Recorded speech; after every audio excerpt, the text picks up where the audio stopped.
Olá, seja muito bem-vindo, muito bem-vinda. Hoje é um dia muito especial para mim, esse episódio promete. A gente está com uma empreendedora que é mãe, mentora, palestrante, tem mais de 350 funcionários. Carla, muito obrigada por ter vindo, obrigada pelo seu tempo. Espero que você cresça também um pouco aqui com essa conversa. Obrigada, Mari. Obrigada pelo convite. Estou muito feliz de estar aqui também. Obrigada. Eu gosto de começar sempre perguntando um fun fact, uma curiosidade da sua história. Eu acho que a gente começa aproximando um pouco. Curiosidade da minha história? Deixa eu pensar. Uma coisa que eu não conto muito. Eu já morei no Nordeste, morei 1 ano em João Pessoa, 6 meses em Salvador. Já tive um quiosque na praia e um bug também. Quiosque na praia. Eu ia estudar de bug. Essa ninguém sabe, hein? Essa é a primeira vez que eu conto num podcast, hein, Mari? Tá vendo? Aí sim. Durou 2 meses o quiosque, tá bom, gente? Quiosque na praia. Bem, operação caótica, né? Eu tive restaurante, é uma operação bem... Você tá ali de linha de frente 100% com o cliente, né? Isso, é. Mas era numa época que eu virei comercial do Serac, fui abrir mercado no Nordeste, e aí, ao mesmo tempo, tive um quiosque na praia, tive um bug, e vivi lá na praia um pouquinho. Aí depois eu voltei para a realidade de São Paulo. Você é vice-presidente do Serac, é até difícil de falar, né? Uhum. Mas a gente já vai comentar um pouco da sua trajetória, mas antes eu queria que você explicasse o que Serac é, o que ele faz. Tá bom. O Serac é um hub de soluções administrativas. A gente foca em tudo administrativo que o empresário não precisa focar. Então, o nosso core business é a contabilidade e temos todo um hub de soluções, como jurídico, marcas e patentes, registro, seguros, BPO financeiro, BPO de RH. Então, todas todos os braços que um empresário precisa ter na parte administrativa, a gente pode ajudar. Então, esses quase 350 colaboradores, eles fazem toda essa parte para os empresários também. Chega a me dar um arrepio aqui só de pensar em 350 colaboradores. A parte contábil é muito importante, né? Tem uma assessoria contábil boa, então esse é o nosso core, principalmente. Legal. Mas então você morava no Nordeste, abriu um quiosque na praia, de repente, Serac? Como que foi esse processo? Não foi nada disso. O Serac é fundado pelo meu pai há quase 30 anos. Ele teve alguns sócios, depois ele dissolveu a sociedade e eu e meu irmão, a gente sempre trabalhou no Serac. Desde pequenininho, cortando papel, separando canetinha por cor, depois tendo mais responsabilidades.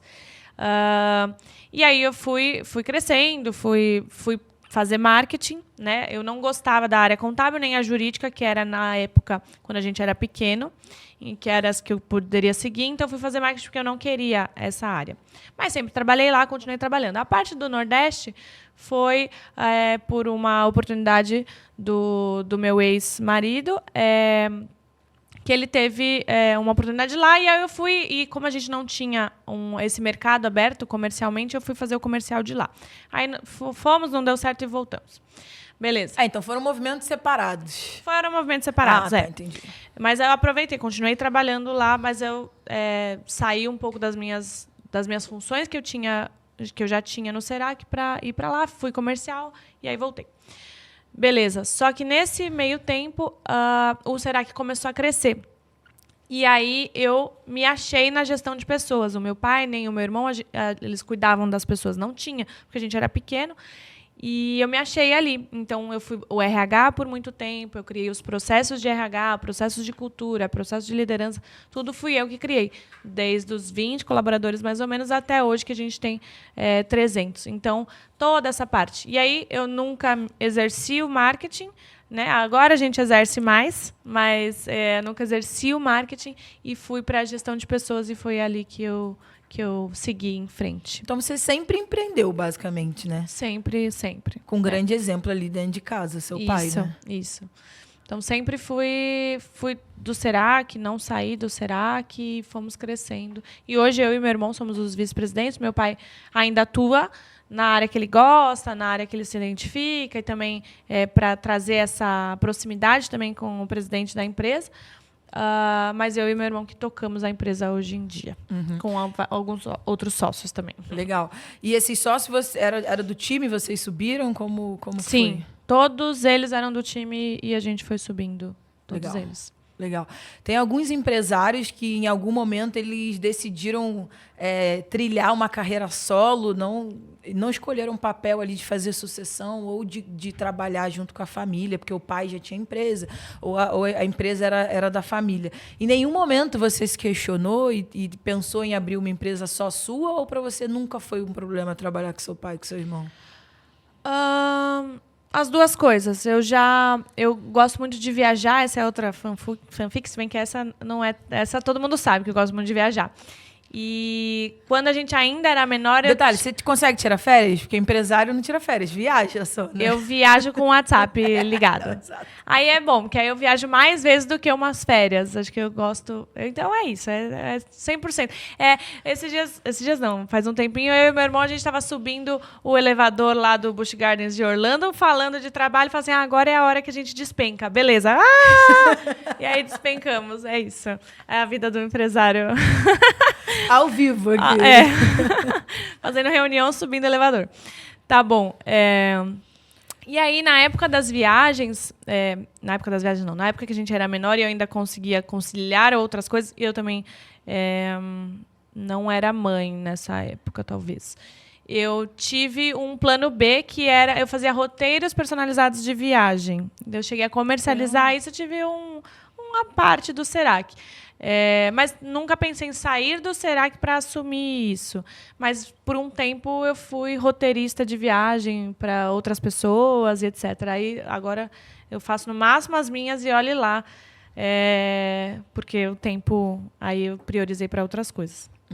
Mas a questão familiar, eu e meu irmão, a gente se dá muito bem, a gente é muito complementar. Eu sou a que organiza, a que pensa na estratégia e o que a gente vai fazer. E meu irmão é o visionário, é o que gosta de pensar nas ideias e botar a gente para frente, né? Para o crescimento.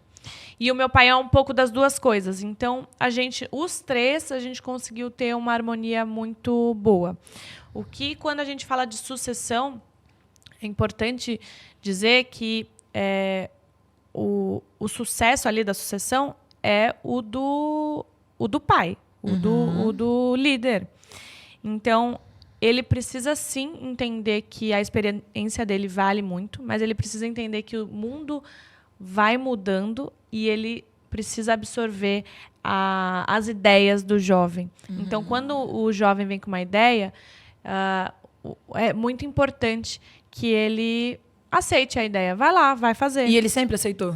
E ele sempre aceitou. Legal. Então, é um mérito total do meu pai de ter aceitado as novas ideias e os novos posicionamentos. A nossa primeira grande virada de chave foi instituição de cultura organizacional, e uma cultura disruptiva, uma cultura que nas contabilidades não se vê, e ele aceitou, a gente implantou, foi dando certo e a gente foi crescendo. Então, deixar o jovem tentar, né? Pode ser numa BU específica, pode ser numa BU específica, depois passa para o resto da empresa, pode. Mas eu vejo muitos antecessores podando, e aí quando poda, não vai para frente, e aí o filho vai embora e vai abrir o seu próprio negócio. Então, eu acho que o mérito é maior do pai até do que dos filhos. Porque os filhos, eles poderiam escolher outras coisas, só que eles resolveram escolher. Exato. E você fazer uma sucessão bem feita, você vê o seu negócio se perpetuando, né? O seu legado, ele fica, de certa forma. Exato, né? Exato. E nós falamos que herdeiro você mima e sucessor você treina. Então, nós fomos treinados a vida inteira para assumir, ainda que talvez não fosse no Serac, talvez não fosse no Serac, porque eu poderia não me achar na gestão de pessoas? Poderia, e aí eu provavelmente sairia. Mas como eu me achei, aí eu consegui. Então, também, às vezes, você precisa fazer isso. Não, você pode pegar... É igual líder com liderados normais. Você pega o que a pessoa tem de melhor e você coloca num lugar que ela é boa. Então, a mesma coisa com o filho. Você pega o que o filho tem de melhor e coloca num lugar que ele é bom. E aí, sim, você tem uma sucessão. Então, essa é a sugestão aí para quem está nesse processo de sucessão, que a gente sabe que é doloroso, como eu sou mentora de muitas contabilidades, e as contabilidades não é uma profissão sexy, né? Então, Não as é, contabilidades, a exato. maioria é segunda geração, terceira geração. Então, a gente lida bastante com dúvidas de sucessão. E além de não podar o sucessor, de dar voz, ter lugar para ele inovar, tem alguma outro conselho que você pode dar para os empresários agora que estão fazendo sucessão e que os filhos, às vezes, não são nem da próxima geração? Passa 2, 3 gerações e aí começa a conflitar bastante a ideia. Tem algum outro ponto que você acha importante?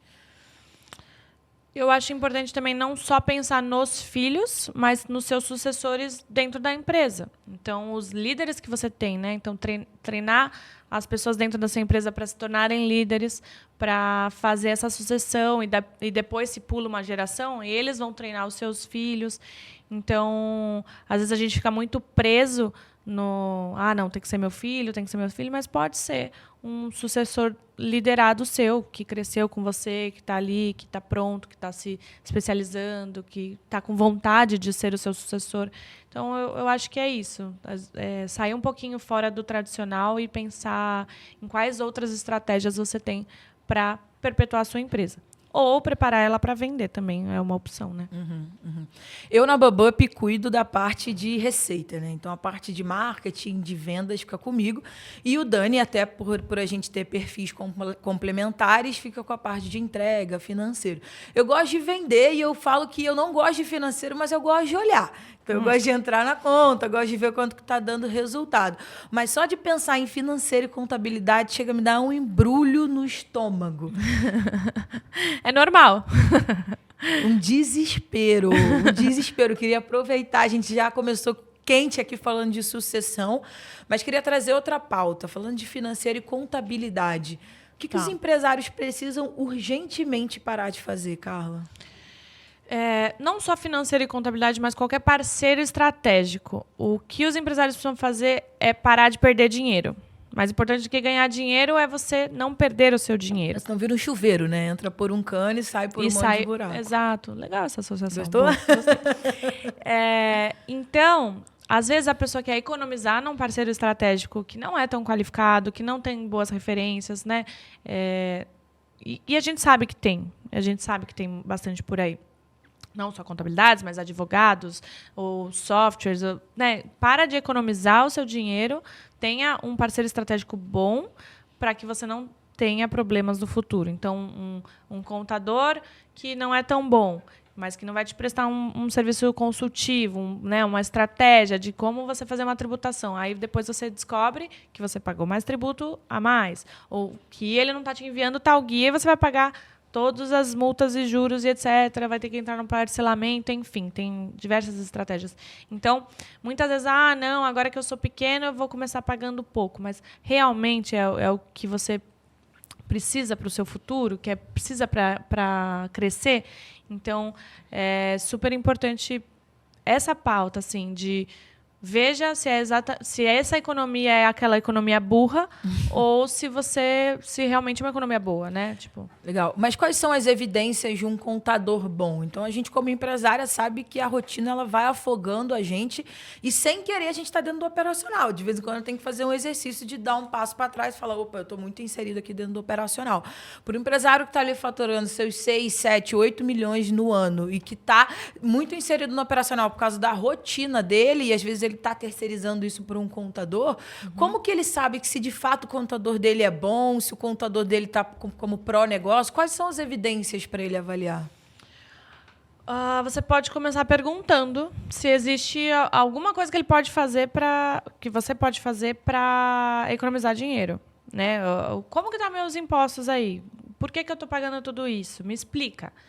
Se der merda para explicar, é porque o contador está no automático, em vez dele estar analisando estrategicamente se você está pagando. Então, essa é a explicação, a lógica de, olha, você está pagando isso por causa disso, seus produtos tal estão tributando tal. Então, ele precisa te mostrar, ainda que você não saiba avaliar se está certo ou não, mas ele precisa te mostrar exatamente por que você paga aquilo, como que você está pagando. Você tira as certidões negativas para ver se você está recebendo tudo que deveria. Outra evidência também na parte de folha de pagamentos. Você recebeu uma ação trabalhista, aí você percebeu que você está pagando errado, porque é na ação, principalmente, que o empresário sabe, opa, mas eu não estava pagando isso, não estava pagando aquilo. Então, são evidências de que o seu contador pode estar vacilando em pequenos momentos. O legal é que o seu contador seja estratégico. Então, ele mostrar para você o planejamento tributário conforme você vai crescendo. Então, o contador ele tem que querer crescer com você. Tem muito contador que fala assim, não sai do simples. Não sai do simples, pelo amor de Deus. Porque vai dar muito mais trabalho para ele, inclusive, ele não quer esse trabalho para ele, às vezes. Claro que existem formas de você abrir um segundo CNPJ para pagar menos imposto, isso é outra coisa. Mas muitas vezes é porque o contador não tem a estrutura suficiente para te atender em outro nível e aí ele começa a te barrar. E o contador, um bom contador, ele te mostra qual é o certo. E se você não quiser fazer o certo, qual é o risco de você não fazer certo? Legal. Esse é o ponto. Não, eu não quero fazer tal coisa. Não, então olha o risco que você está correndo, beleza? Tá tudo certo com esse risco? Tá. Então ok. Porque aí as pessoas também elas vacilam nisso aí, entendeu? Não, legal. Vocês têm operação de BPO, tanto de RH como financeiro também. Sim. E eu acredito que é uma estrutura para o empresário, muitas vezes, mais eficiente, mais rápido, porque eu não preciso ter essa estrutura dentro de casa. Sim. Existe algum tamanho que BPO para de fazer sentido ou não? Não existe, o tamanho não é o caso. O caso é se você vai ter capacidade de avaliar se o seu interno está fazendo correto. Então, ou você contrata uma pessoa que tem uma supervisão, que tem uma expertise e ela vai ser mais cara, né? Mas que vai saber cobrar os seus internos, ou você delega isso para uma empresa que vai fazer, que vai estar atualizada, que vai conseguir. Então, o foco é mais a sua estrutura. Quanto você está disposto a investir na liderança dessas pessoas e no risco dessas pessoas. Porque, por exemplo, contabilidade. Contabilidade, né? Não vou falar nem de financeiro e RH.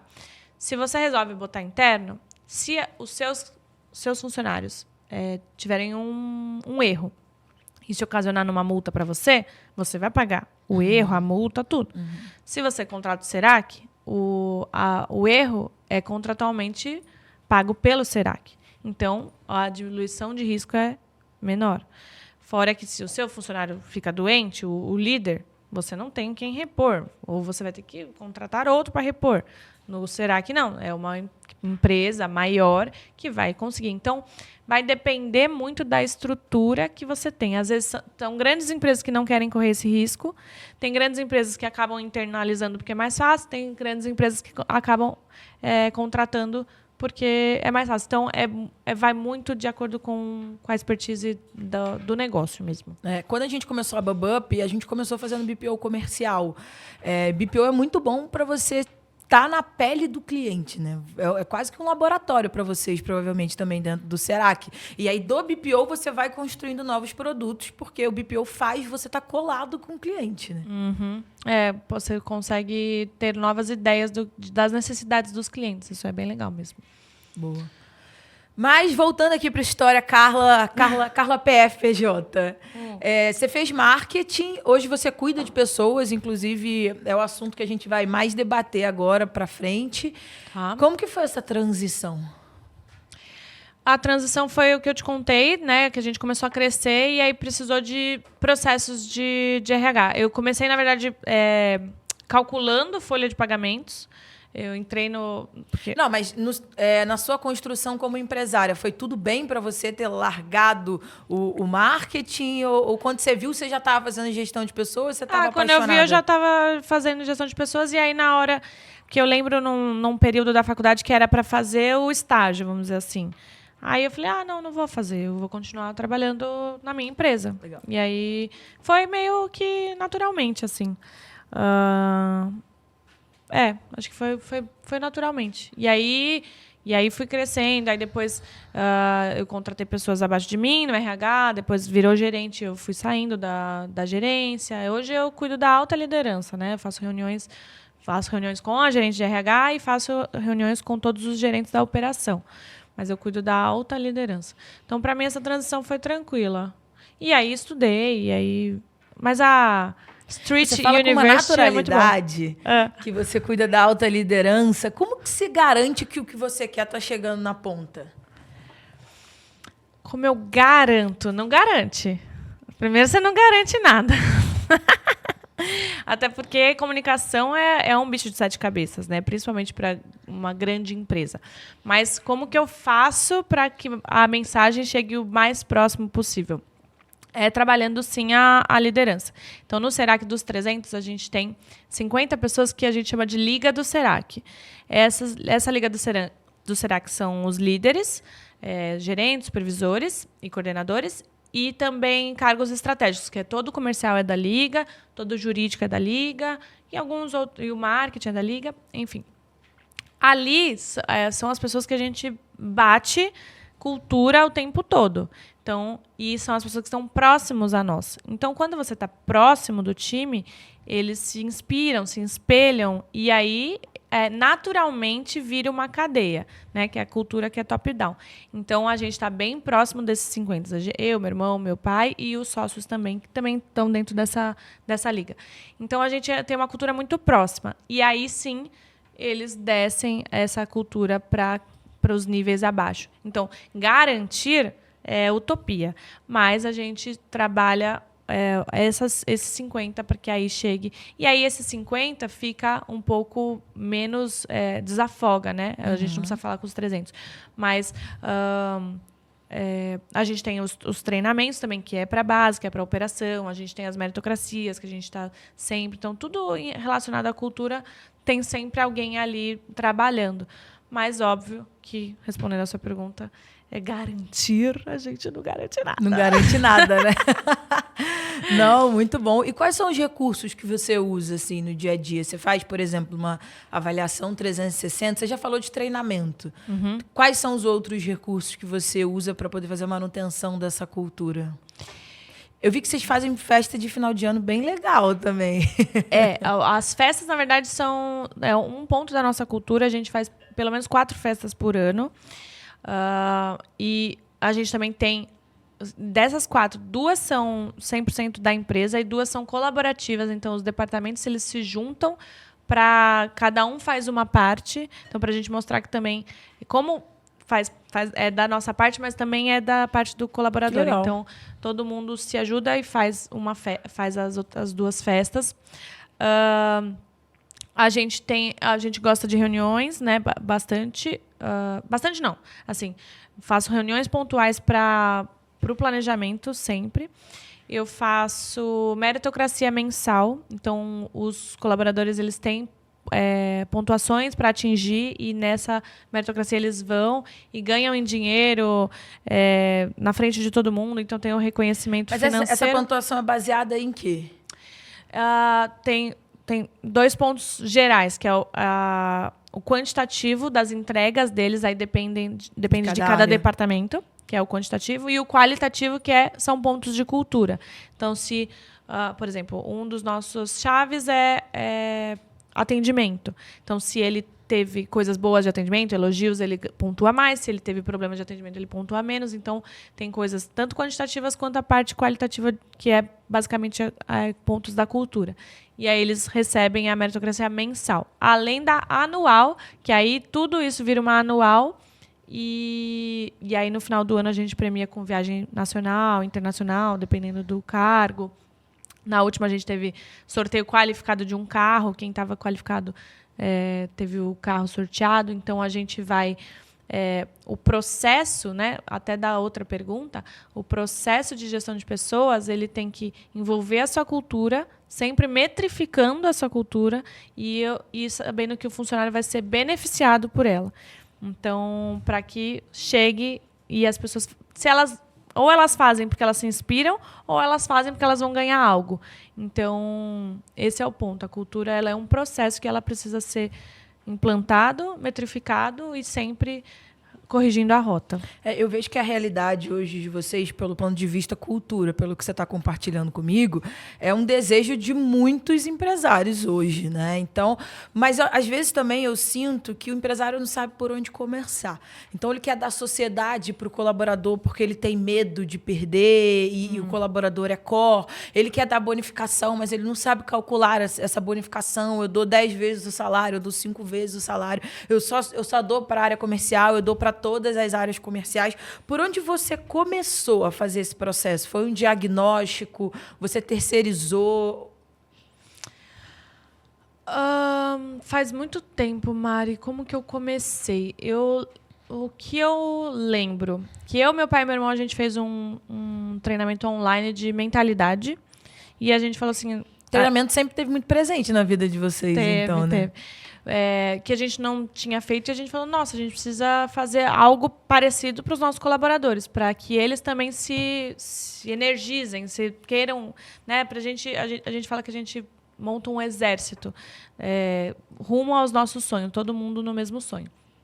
Então, a gente começou a fazer, implantou missão, visão e valores, só que uma missão, visão, valores que aí a gente começou a viver na prática mesmo, não só no caderninho, não só na parede, mas valor da agilidade. E aí a gente pontuava e premiava e elogiava pela agilidade.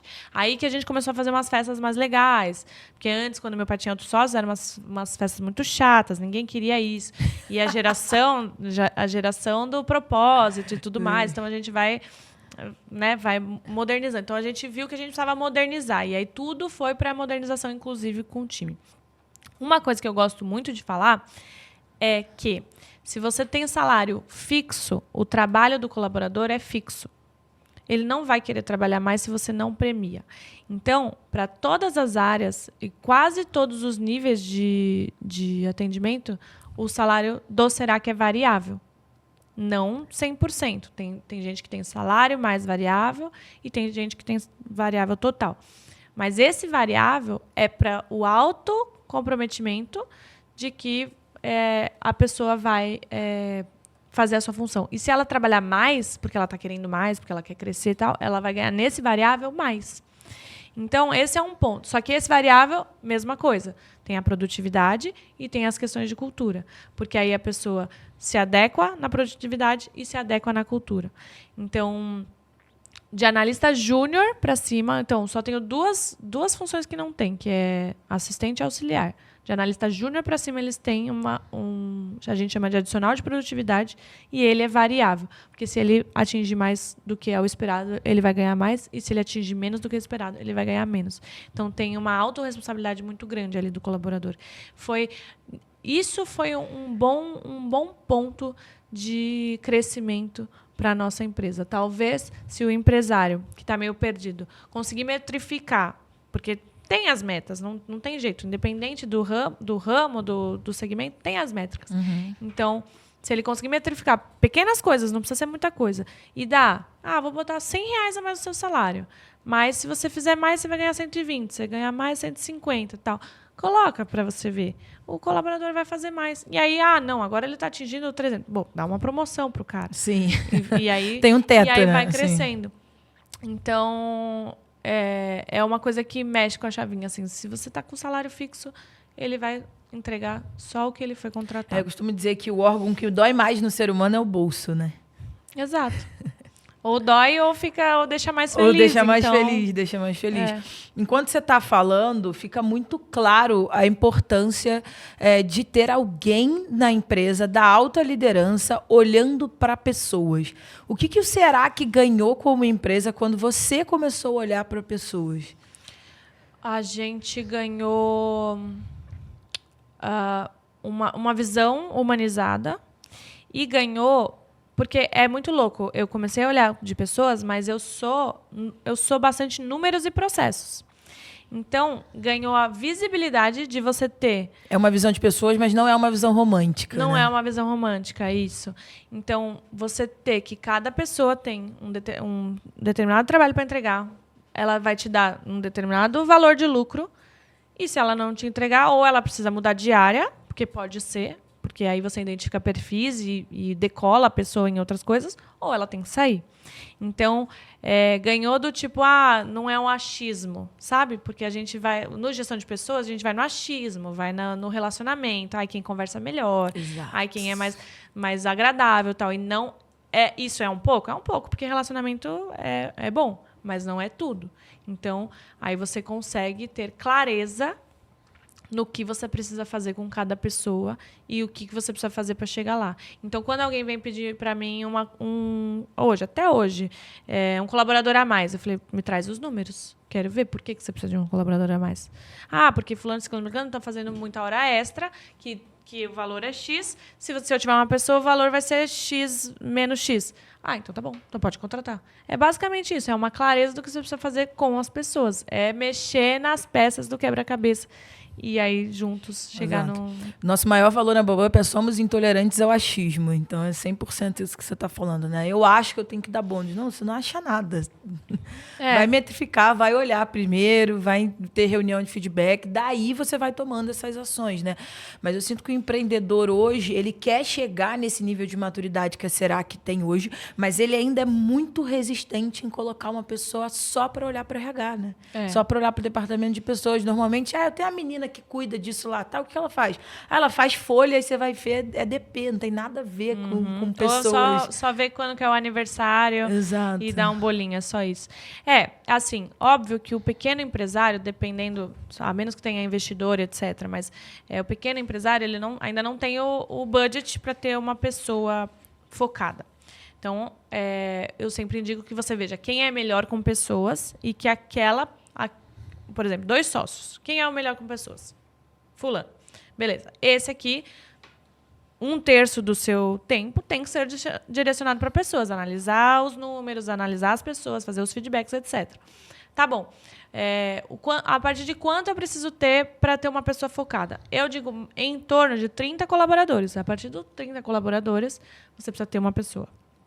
Para ser o psicólogo, a gente precisa de um RH sempre para receber os problemas diários. Você não acha que fica muito sindicato? Não, mas o colaborador precisa. Ele precisa ter alguém para desabafar. Às vezes no pessoal e às vezes para desabafar. É bom que seja uma pessoa acolhedora, porque aí você desabafa com o líder. E aí o RH vai dar uma olhada no líder para ver como é que o líder está liderando. Então, essa parte do RH... precisa. Eu não vejo RHs que não tem esse acolhimento do colaborador. E quando não tem, vira o empresário. E aí toma muito tempo do empresário. Fazer gestão toma de pessoas. Muito tempo. Então, eu por muitos anos eu separei briga, eu separei choros, eu separei um monte de coisa. Talvez por isso que eu não chore mais. Eu falei pra ela, pode ser que você chore. Ela, não, eu não choro. Talvez por isso, acho que já foi tudo. Eu já ouvi você falando sobre os 5 R's da liderança. O que significa isso? É um método que eu criei, baseado nos processos que a gente foi implantando no Serac. O primeiro R é o regras da liderança, é para você entender o que é uma liderança, o que é ser líder, o que não é ser líder. O que é ser líder e o que não é ser líder? Tem vários pontos, mas o que é ser líder, para mim, uma palavra é inspiração. Você inspira, as pessoas se espelham em você, então você vai ter colaboradores parecidos com você, ou que querem ser você. Então, você precisa principalmente para essa geração agora. Né? Você precisa sempre inspirar. Inspirar o propósito, inspirar o sonho, inspirar o porquê, inspirar a vida que a pessoa quer ter um dia. Então, é isso. Por isso que, quando também tenho alguns mentorados que não querem entrar na rede social, por exemplo, para mostrar a vida pessoal, fala, para com esse negócio. Virou marca empregadora, né? Marca eles empregadora. Olham e falam, eu quero trabalhar com ela. Né? Exatamente. É muito marca empregadora. O segundo R é o da responsabilidade. E aí, o segundo R eu divido em dois. Tô até anotando aqui. Eu divido em 2, que é a autorresponsabilidade. E aí eu trago, principalmente no meu treinamento, que é a Ascensão da Líder, principalmente a responsabilidade da mulher, de como que ela pode cuidar da vida dela de uma forma um pouco mais leve, sem muito drama ou sem pressão. Né? A gente tem que dar conta das nossas coisas e ponto, então vamos cuidar com processos. Então, a autorresponsabilidade e a responsabilidade aí que a gente falou agora de a partir de quando tem que ter uma pessoa focada e o que essa pessoa faz quando ela começa a cuidar de gestão de pessoas. Para o pequeno e médio empresário, essa é o R da responsabilidade, que é o segundo. Depois vem o recrutamento, que tem marca empregadora, como recrutar, então toda a parte de recrutamento, como colocar uma pessoa já no seu fit cultural. Tem o retenção, que dentro do retenção tem remuneração estratégica, que a gente falou um pouco. Tem toda a parte de cultura, então como que você retém o colaborador, inclusive das gerações novas. E o último, que é o rescisão, como você não ter dó de demitir, processos, indicadores, inclusive, etc. gente, demissão não é hora de dar feedback. Não, oi, tchau. Não, feedback a gente dá antes, na hora da demissão a gente demite, né? Exatamente. Inclusive até para não ter problemas trabalhistas depois. Na hora da rescisão obrigado, valeu e tchau. Porque você fez feedbacks antes. E ela, na verdade, é exatamente isso, Mari. A gente fala bastante a mesma língua, porque a gente tenta dar né? Antes da rescisão, você dá a meta e dá o prazo. Dá a meta e dá o prazo. Se a pessoa não cumpriu, ela já sabe que ela vai ser desligada. Então, você acaba com a sua dó de demitir dessa maneira. Não, e você tem que ir avisando, né? Você vai tem que ir anunciando, exatamente, né? Que a demissão ela tá chegando. E aí, fazendo um contraponto com as mulheres empresárias, quando você vai com um filho numa festa infantil, sabe, buffet, como que você faz para o filho não chorar quando vai embora? Você alinha a expectativa antes. Você fala assim, filho, você vai vir para uma festa, vai se divertir horrores. 10 minutos antes de ir embora, eu vou te avisar pra gente ir embora. Não pode chorar, senão você não vai na próxima festa, certo? Porque eu não vou ficar passando vergonha, ok? Beleza? 10 minutos você avisa, 5 minutos você avisa. Quando dá o 0, tá avisado. Quero ver se algum filho chora. Exato. Tem uns que choram, mas é um processo que você vai alinhando expectativa. E aí fica mais fácil, mais simples e mais produtiva a vida de mãe também. Legal. Esse R do recrutamento.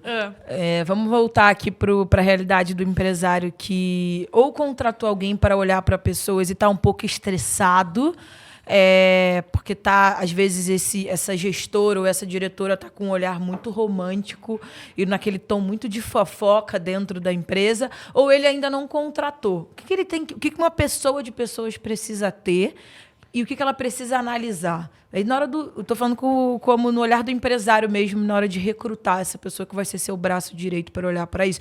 Porque o importante é que muitos empresários, eles não são eles que vão ter que olhar para essa área, né? Tudo bem, você vai lidando com isso, mas tem uma hora que você fala assim, não sou eu que vou olhar para isso, não tenho a menor paciência de olhar para isso. Mas tem que ter alguém para olhar. Se ele não tem paciência, a gente sabe que tem que ter alguém para olhar, como que eu avalio? Como que eu contrato essa pessoa? Uma pessoa de primeira, assim, né? Que vai ser a primeira pessoa.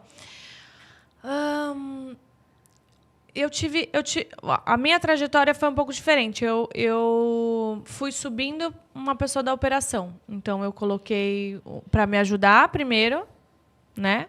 E aí, essa pessoa subiu da operação. Depois, aí ela virou gerente. E aí, tinha uma outra pessoa da operação que a gente subiu. Então, é que eu gosto desse movimento também, de puxando de cima. O Dani também gosta bastante, de baixo, né? A gente puxa muito. Eu gosto Todas também. as minhas líderes do filme Ascensão da Líder... A gente já vai falar disso, inclusive. Das quase 20, acho que só 2 foram recrutadas de fora. Todas as outras subiram da operação. Então, a gente gosta muito de subir. Só que eu tenho um facilitador, porque eu sou contabilidade, e as pessoas trabalham... Um deles, por exemplo, veio do DP. Então, DP e RH, muitas vezes a pessoa fez faculdade de RH, já trabalhou com a área. Então, o Rony, que é meu gerente estratégico hoje de RH, que é sócio já, ele subiu da operação, mas ele já tinha essa área. Só que a que veio antes do Rony não era, ela era administrativo, e aí gostava de fazer festa, gostava dos aniversários, enfim, e a gente vai treinando as habilidades. Mas se você não tem ninguém para subir, eu recrutaria uma pessoa com os mesmos valores e com a mesma fome de crescimento que você tem, você empresário tem. E aí a parte técnica você treina. a parte técnica você treina. Mas é bem relativo, porque as pessoas são muito diferentes, enfim. Recrutamento não é uma coisa fácil, né? Não é. Não é uma coisa fácil. Mas se você faz alguns processos, por exemplo, marca empregadora de Instagram. Se você já está no Instagram, já começa tal. E aí tem uma pessoa que se interessou, você vai ver o Instagram dela, ou você vai conversar, vai bater um papo. É importante. Mas eu, de primeira, eu pegaria uma pessoa de RH generalista, que vai saber um pouquinho de tudo, e com os mesmos valores e afinidade que você. Porque, em tese, ela vai ter que ser o seu espelho para poder passar a cultura, certo? Então, é isso. Mas é bem relativa essa pergunta. É difícil, né? Difícil. Você já falou sobre mãe. Você conversou um pouco aqui também sobre a tentativa de lidar com todos esses pratinhos. Você, com certeza, teve que se posicionar muito. Aliás, você trabalha com seu pai, com seu irmão, deve ter tido clientes querendo falar direto com seu pai. E hoje isso para você é um assunto que você trata com muita naturalidade. Você acabou de lançar, inclusive, um programa para líderes mulheres.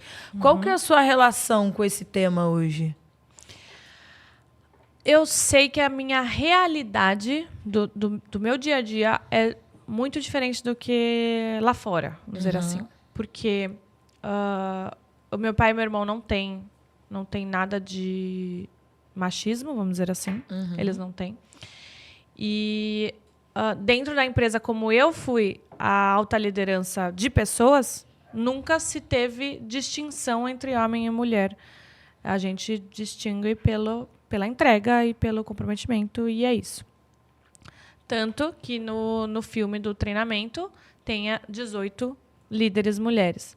A gente tem 50% da liderança feminina, mas não é porque, não, eu preciso colocar uma mulher, eu preciso colocar um homem, é porque foi crescendo. Competência e resultado. Competência e resultado. E a contabilidade é um ramo bem feminino na base. Então, quanto mais pessoas crescendo, mais chance das mulheres se desenvolverem. Ali temos quem foi mãe e voltou, quem começou no Serac com um filho pequeno, quem teve períodos de doença que teve que ficar afastada. Enfim, a gente tem de tudo ali. Só que, como eu nunca tratei com distinção, a gente não tem isso. E teve um Dia das Mulheres, não foi desse ano, foi acho que do ano passado, que eu falei para elas, aí a base, assim, gente, se vocês acham que vocês vão ter menos oportunidade, não vão ter. Aqui a oportunidade é a mesma. Então é só trabalhar, se desenvolver, estudar, ter mentalidade positiva, que vocês vão crescer tanto quanto os homens dentro da empresa. Então, eu sei que a minha realidade é bem diferente. Só que, como eu trabalho diretamente com elas, eu sei que lá fora é diferente. Eu sei, como eu tenho alunas que são fora do Serac, também é diferente. Mas eu vejo também o ponto do posicionamento da mulher. Elas já se acham inferiores. Elas já entram com isso, porque alguém colocou na cabeça delas isso. E é isso que precisa ser mudado, é o posicionamento delas, começa por elas. Começa pela organização delas e a organização pessoal delas. Então, tem muita mulher empresária, não só líderes de operação, mas empresárias que não se organizam em casa, que ficam, que é uma bagunça, que vai indo. Então, é essa bandeira que eu levo. É o daqui, dá para fazer um monte de coisa, sim. A bandeira de que, sim, a gente faz mais coisa, a gente faz, porque eu sou mãe de 2 crianças, que não estou com o pai das crianças, que tenho o meu namorado, que tenho toda essa coisa, que tenho 300 colaboradores, que palestra, que não sei o que lá, que treino todo dia, então dá para fazer. And counting, né? And counting. Que dá para fazer. Só que é um pouco mais leve. Precisa ser leve. Você planeja e segue o que você planejar. Então, é essa bandeira que eu carrego. Eu carrego assim, para elas crescerem. Eu acho que o passo zero, o primeiro passo, é elas se conhecerem, as mulheres se conhecerem. Conhecer o que as tornaram com esse posicionamento inferior. Então, na sua história. Foi a sua criação. Foi um relacionamento? O que fez na sua história determinar o que você pensa hoje? Esse é o passo 0. Talvez não seja... Provavelmente não sou eu que vou dar isso, porque é uma parte de autoconhecimento mais profunda. Terapia. Todas as terapias possíveis e imagináveis, a gente pode falar disso. Mas não sou eu. Aí o meu é o passo 1, ou o passo 2, que é, beleza, agora você já se conhece, já sabe qual que é o drama, o drama da sua vida, não o drama... Não, sim. Já ressignificou? Ressignificou. Vambora? Então, vambora. O que vai fazer? Organiza a sua vida de hoje e vamos para o futuro. E aí é nesse ponto que eu entrei com o treinamento para liderança e é nessa bandeira que eu vou carregar, do tipo, beleza, você está pronta? Vamos junto que a gente vai crescer e vamos crescer o empreendedorismo feminino, porque eu vejo que aí...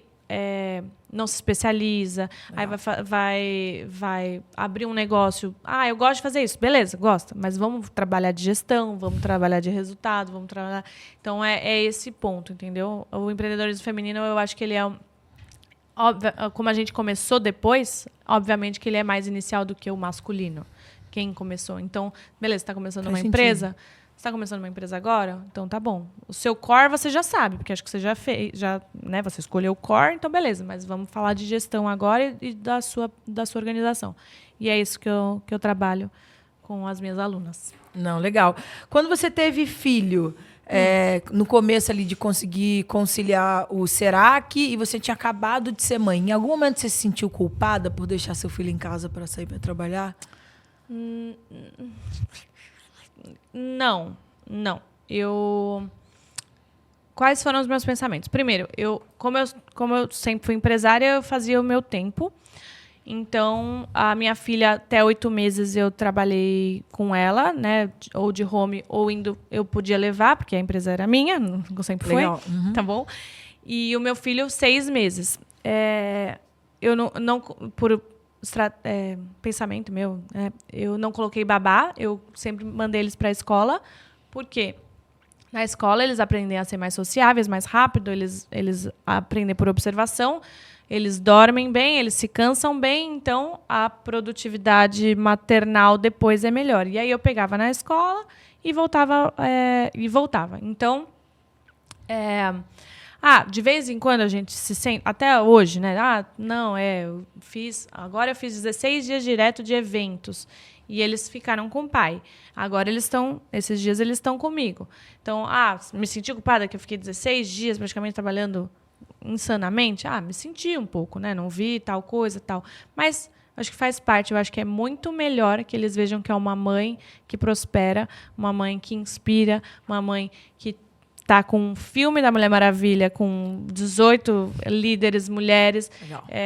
Eu acho que o impacto na vida deles é maior vendo algo positivo do que negativo, do tipo, minha mãe não está aqui. Então, eu vejo que o impacto vendo alguém ser próspero é muito melhor. Lembrei o que eu ia falar.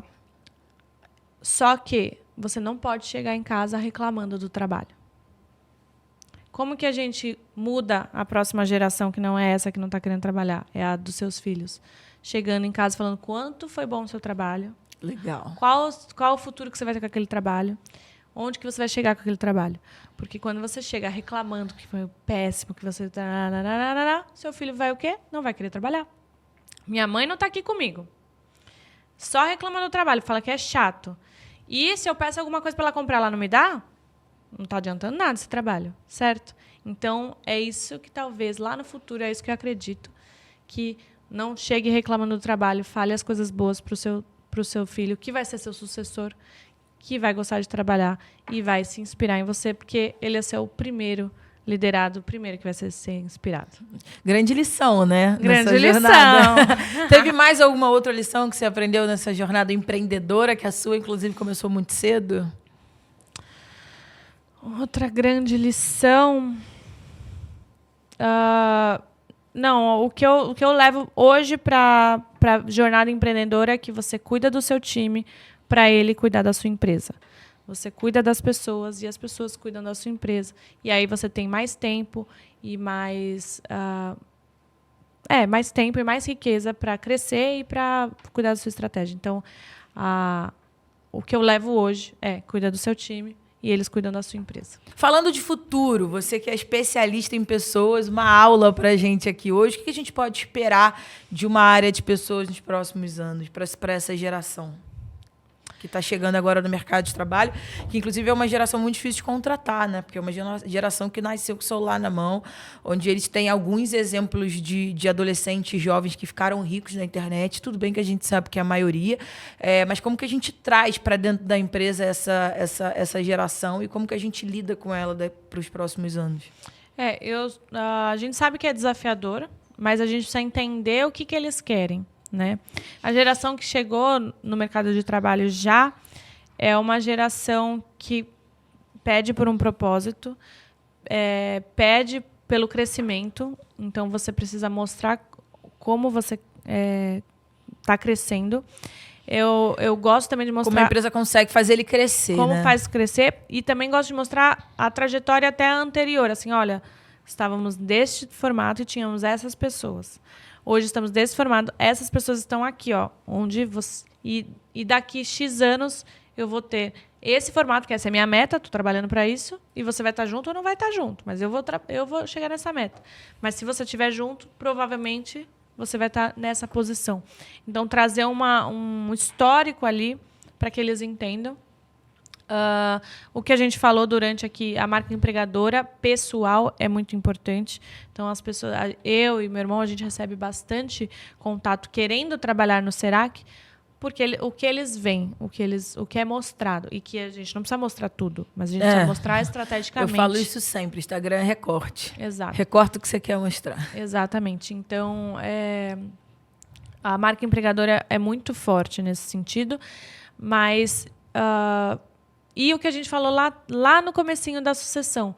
Veja como que está hoje e quais são as ideias para o futuro. E comece a aplicar, não fica para trás. Porque aí, senão, você vai ter um grande problema para contratar, você vai ter um grande problema para reter. Então, você precisa, sim, ver as modernidades, ver a inovação, pegar feedbacks. O que você gostaria que tivesse na empresa que não tem, né? A gente mudou... foi em 2019, mas a gente mudou de prédio e toda a reforma do prédio novo foi pensada em pesquisa de satisfação. O que você... Legal. Né, e coisas assim, que quem está na sua sala de liderança não percebe. Exemplo, o banheiro é do lado de uma baia, que sai do banheiro e o banheiro cheira. Enfim, tá bom, vamos fazer na reforma, vamos fazer os banheiros de forma separada. São coisas que... Claro, uma pessoa que vem do nada não percebeu, mas as pessoas que estavam nessa transição falam, caraca, eles nos ouviram em tudo. E tudo foi feito para nós. E aí, só que a próxima, se a gente mudar de novo, provavelmente vai ser o que você gostaria de ter, que não tem aqui, onde você já trabalhou, que você gostou, o que a gente pode fazer. Ou escuta ativa sempre, por isso que é importante ter um RH. Mas não só o RH, mas o líder também tem que ter uma escuta ativa, mas a gente precisa metrificar se está sendo feito, enfim. Então, é desafiador, porque são todas essas coisas misturadas, mas não é impossível. Então, se prepare, escute o que eles querem, para você fazer um planejamento e entregar, que aí vai ficar um pouquinho mais fácil. Legal. Estamos terminando, temos só 2 perguntas aqui que vão ser mais rápidas, mas qual o legado que você quer deixar, Carla? O legado que eu quero deixar é mais pessoas desenvolvendo sua liderança para impactar mais vidas por meio da liderança e essas vidas impactarem as suas famílias e os seus ambientes. Então, quanto mais pessoas serem impactadas, melhores. Então, se eu desenvolvo um líder, ele desenvolve vários líderes, e esses outros líderes vão crescendo. Então, acho que o legado é quem passar pelas minhas mãos ter uma transformação e saber que o impacto de vidas é o mais importante. Eu gosto sempre de falar, eu como líder, se eu puder deixar você uma pessoa melhor para você, ou mais alinhada com o seu futuro, para mim é isso, né? Tá entregue. Exato. Legal. E um recado para Carla do futuro? Para Carla do futuro? Deixa eu ver.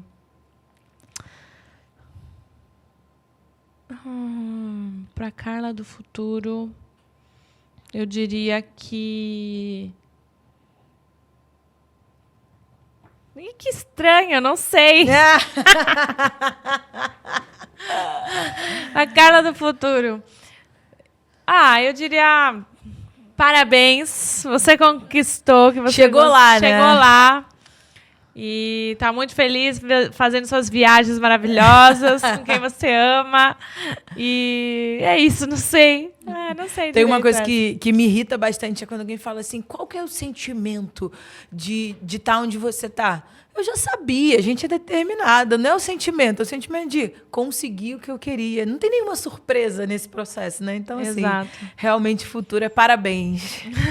Carla, obrigada pelo papo, foi uma delícia. Legal. Espero que vocês tenham gostado. E é isso. Eu também. Obrigada.